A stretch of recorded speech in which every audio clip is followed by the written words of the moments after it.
Hello friends, how are you? Do you like my new space? Okay, it's kind of work in progress, but we got her started. Do you like all my art that I got? Yeah.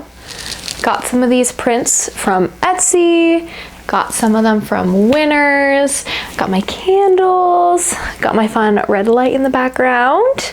Yeah, so this is the new filming space, and like I said, it's a work in progress, so it's probably going to be changing a little bit, and I have some really fun ideas, but overall this is going to be the new home for True Crime Tuesdays. I am so excited to see the space evolve and watch what it turns into, but proud moment.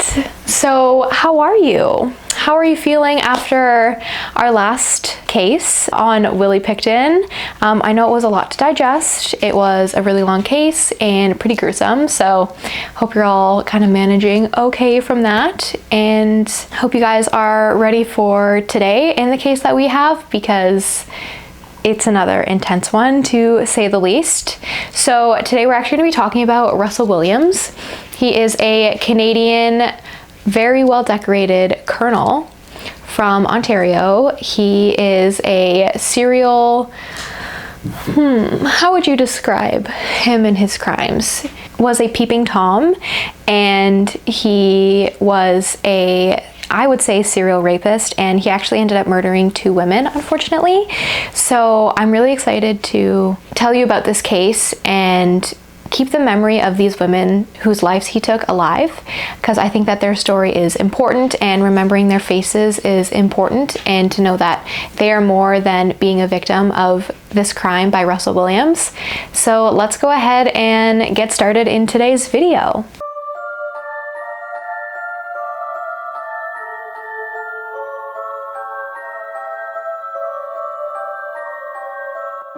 Russell was born March 7th, 1963 in Broomsgrove, England, to father Dave and mother Christine. Russell had one younger brother named Harvey.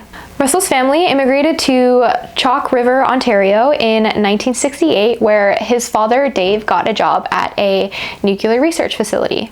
Soon after moving to Canada, Dave and Christine actually met another couple who worked at the research facility, and their names were Jerry and Marilyn Sovka.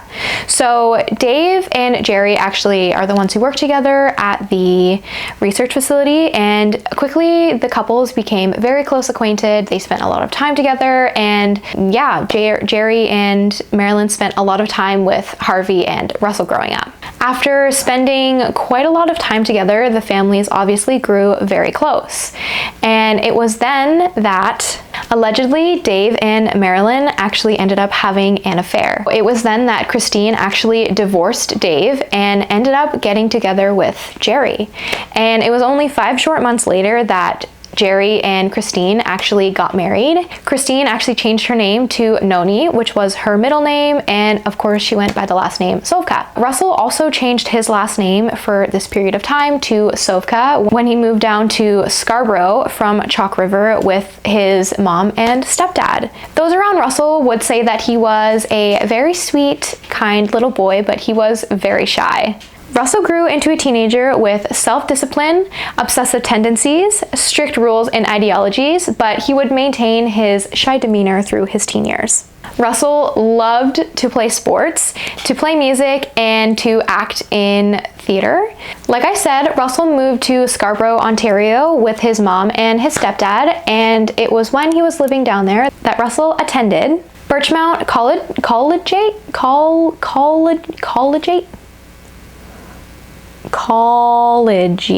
Collegiate, but finished his studies at Upper Canada College, which is a all-boys boarding school. Russell was said to be a loner through his high school years. His roommate actually said that him and Russell didn't really talk to one another despite living together. Russell would keep to his side of the dorm, keep his side super clean. He would do his homework by himself. He didn't really have many friends when he was in high school, and overall he just kind of kept to himself.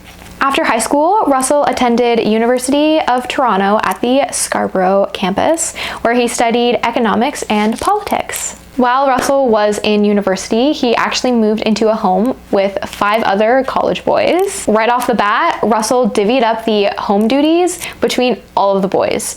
And all of the guys were kind of like, whoa. He divvied up who was gonna cook, what they were gonna cook, cleaning schedules, studying schedules, everything. He just started to be organized and kind of drill them all on what he wanted them to do. Like I said, this really caught his roommates off guard. They thought, you know, maybe he's just a little bit of a weirdo, and after a little bit it'll cool down a bit. But unfortunately for them, Russell did not cool down. He fully expected them to maintain these duties that he had kind of organized out for them. This actually led him to get the nickname from his roommates of Drill Sergeant, Sergeant Major, and Mother Goose. Russell still was a shy, quiet guy, but one of the housemates that he was living with, he did form quite a close relationship with. So finally, Russell was starting to open up as an individual and allow others in his life. Besides spending his time at school, doing his studies, Russell started taking flying lessons. And it was during this time that he took flying lessons that he realized that it sparked this huge passion to fly airplanes. He just loved being in control of this huge piece of technology, of automotive. What are airplanes considered? I don't even know. But he loved it. He loved every bit of it. So he spent a lot of time flying and spending time at the airport and just learning and just really trying to get as much flight time in as he could. It was a really big part of his life, and it was something that made him feel in control. When Russell wasn't flying airplanes at campus, he would be causing a ruckus. He was known to, although be shy, still be a class clown, where he would pull pranks on his classmates all the time. He would often hide in closets and unsuspecting areas of the classroom or even at people's houses, and he would jump out and scare them, and everyone thought it was such a riot. They thought it was so funny, but he didn't stop there. He actually learned how to pick locks so that he could up his level of stealth and create even more of a reaction out of people. So there was one time that Russell actually broke into one of the campus administrators, or a teacher, I couldn't figure out what it was, but he broke into her office. He threw papers everywhere, crumpled everything up, kind of made the place a mess, and then locked it again and waited for her to open up her office, where when she did, Russell ended up kind of sneaking up behind her with the camera and started taking pictures of her reaction. And she kind of looked at Russell and said, oh, you know, like, you have nothing better to do with your day other than to like wreak havoc on us. Like, come on, Russell, grow up a little bit. So, you know, Russell tried to find the fun in things and, you know, try to lighten up his personality a little bit, but he still maintained those strong principles of organization and, you know, being that drill sergeant that everyone knew and came to love. Russell did have one girlfriend that we know about during his time at university. She was a Japanese exchange student. Russell's housemates have said that when they started dating, Russell's demeanor completely changed. Gone was the authoritarian dictator that they were used to, and in replace was a love-struck boy.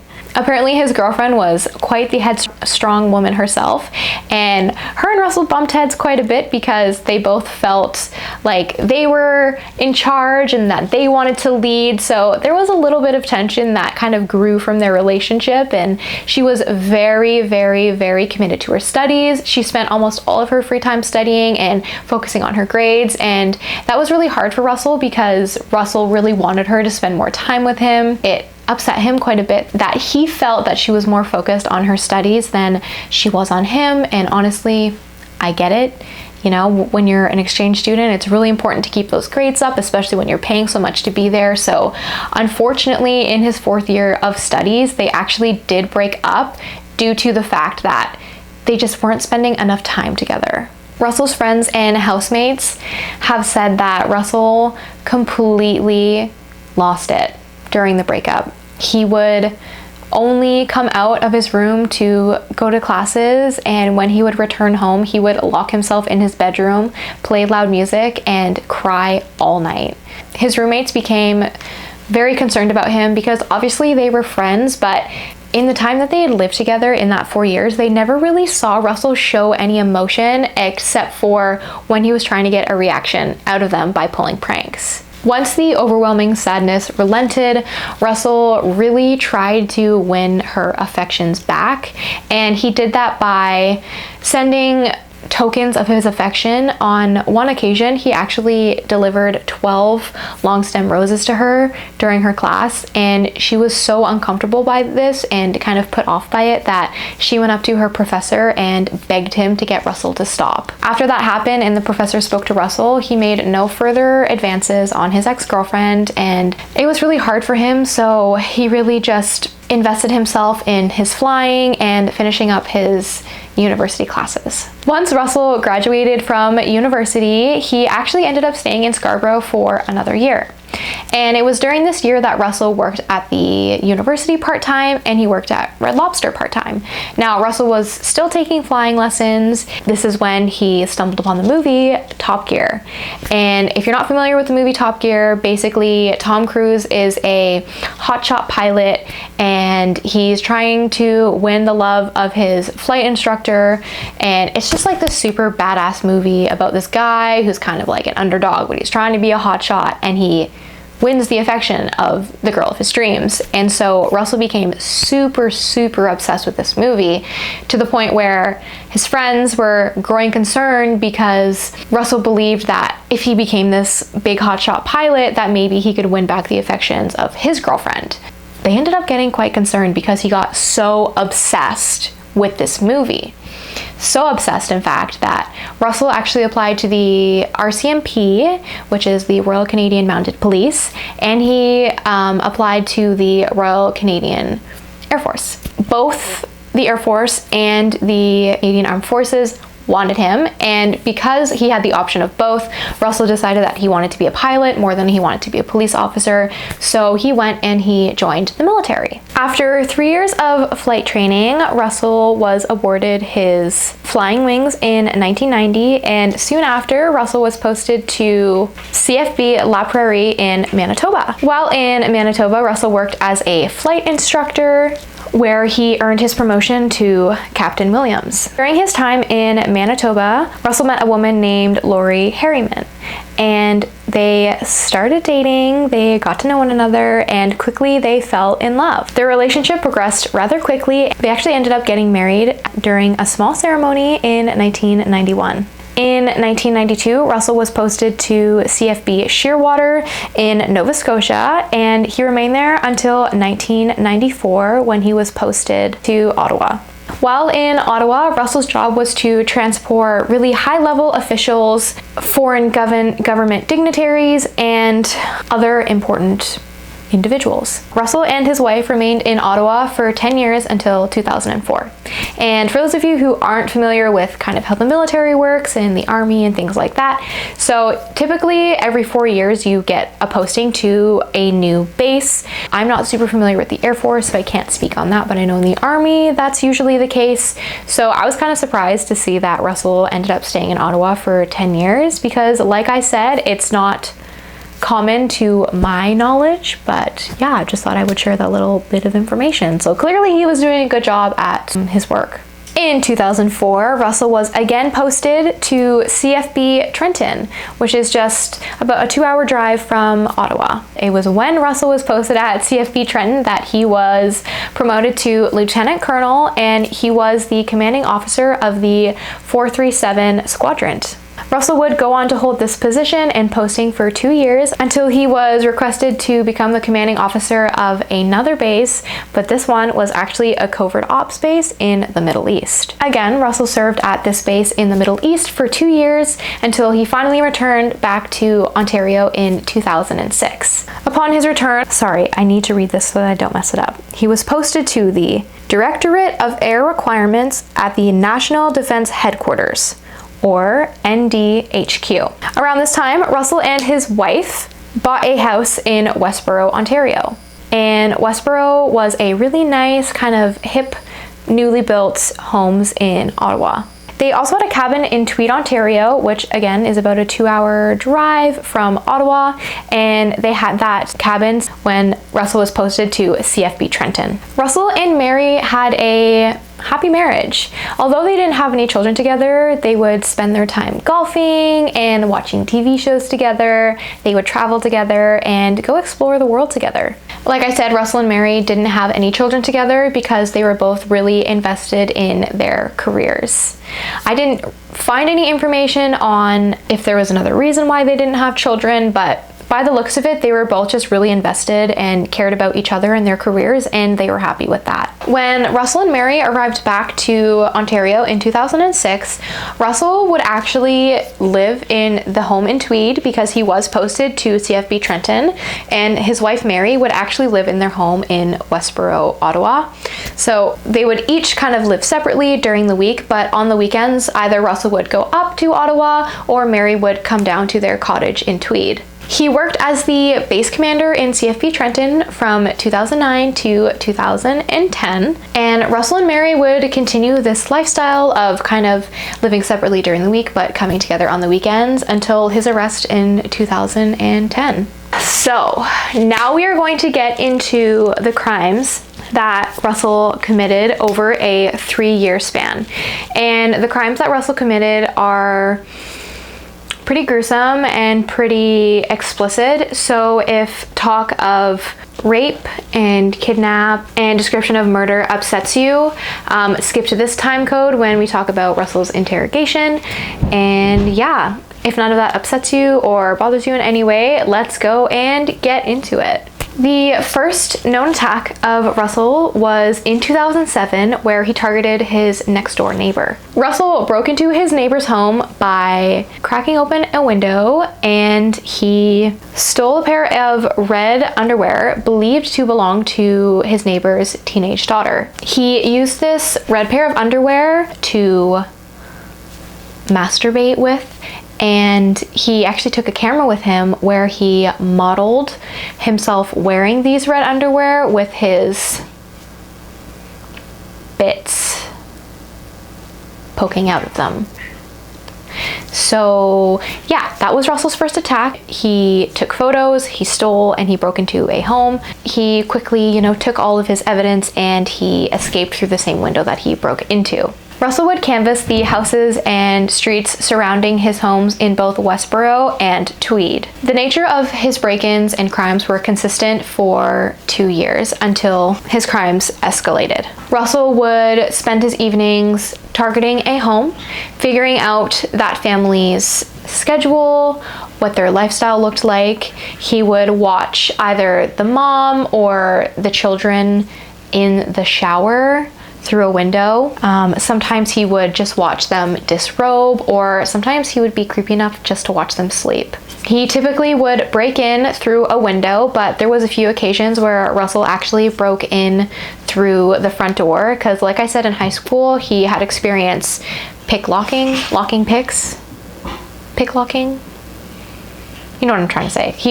He knew how to pick locks, and there's a couple times when he would use that ability to his advantage to break into his victims' homes. From there, he would pick his targets and he would bring himself to their bedroom, and he would find their underwear drawer where he would either pick a pair of underwear, lingerie, or even bathing suits, where he would then masturbate with whatever article he wanted to steal, and he would take pictures of himself modeling these underwear, lingerie, bathing suits, whatever it is that he was taking, he would model himself wearing it. Unfortunately for a few of Russell's neighbors, he would repeatedly break into their home, steal personal items from them, and defile them.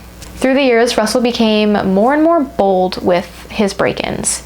He got quite cocky, actually, and he acted almost as if he wanted his victims to catch him and as if he wanted them to be afraid of him. When Russell became more emboldened with his break-ins, he would go into the homes, do his usual acts, and instead of fleeing the scene with the items that he would use, he would actually leave them behind, and on a few occasions he actually would leave written notes for his victims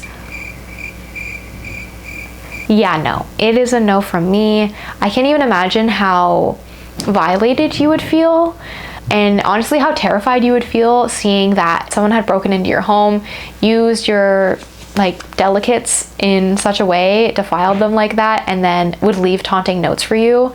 Yeah, that's not okay. He left notes like saying thank you and I enjoyed these. It was crazy. And sometimes he would actually steal people's sex toys as well, and in the notes he would say like, I have your dildos. Like, it was not good. It was not good at all. And he was getting more and more comfortable, you know, really pushing the boundaries of what his crimes were coming to. On one occasion when his crimes again escalated, he actually was watching this woman have a shower. He was watching her through the window, and he stripped completely naked outside, and he fondled himself, broke in while she was in the shower, went into her bedroom, again, stole a pair of underwear, fondled himself again, and then escaped.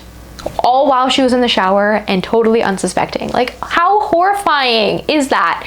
Knowing that now, everything that's happened, that woman looking back and thinking like, oh my God, there was a man in my house who could have hurt me, who could have killed me, who could have raped me. Like, she was so fortunate and so lucky that at that point in time, Russell hadn't escalated to what he did. But oh my God, you would never feel safe again in your own home after that. Like, oh, disgusting. Truly disgusting. Over the span of 3 years, Russell executed 82 break and enters and theft. 82 over a 3-year. Actually, it's kind of like a 2-year span because it was from 2007 to the beginning of 2010 or 2009, whatever. Crazy. He was a very busy man. Terrifying.